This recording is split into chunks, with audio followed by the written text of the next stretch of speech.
Walt Harris has come a long way since his first try at the UFC in 2013. Starting 0-2 with his first loss of unanimous decision and his second a TKO just 25 seconds into round 1, he was released by the UFC. It's a good thing for the big ticket as UFC career is faring much better at 32 with all of his victories coming either by TKO or KO, and no later than round 2. From exciting prospect to cut from the off, Harris started his career in 2011 in multiple promotions and was a force to be reckoned with.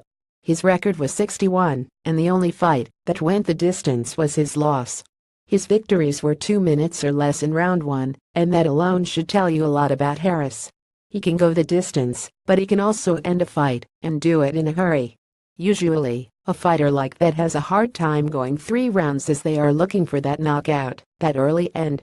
They are hoping for it, but Harris can hang and bang as long as it takes. It was after this wildly successful run that the UFC came knocking.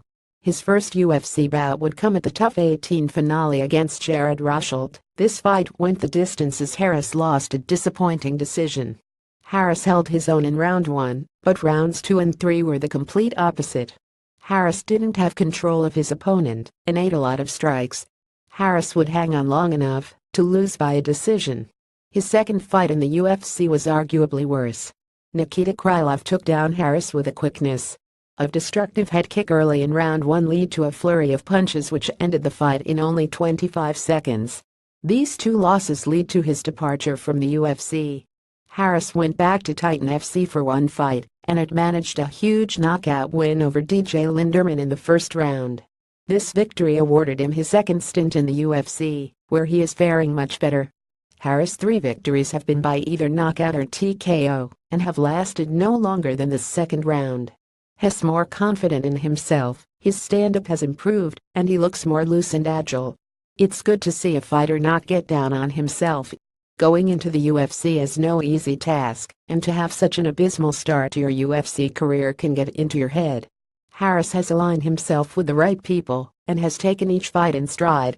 His last fight against Cyril Asker was a big one and a strong finish for him. The fight with Asker shows just how big of an improvement he has made. You never know what you will get with heavyweights, but the UFC has some great ones. Harris should fit in just fine. He needs another strong outing at UFC 216, and the doors could open for him to help take him to another level. Tell us what you think about Big Ticket and the UFC heavyweight division in the comments below. Want to share your opinion? Why not write for us previous post next.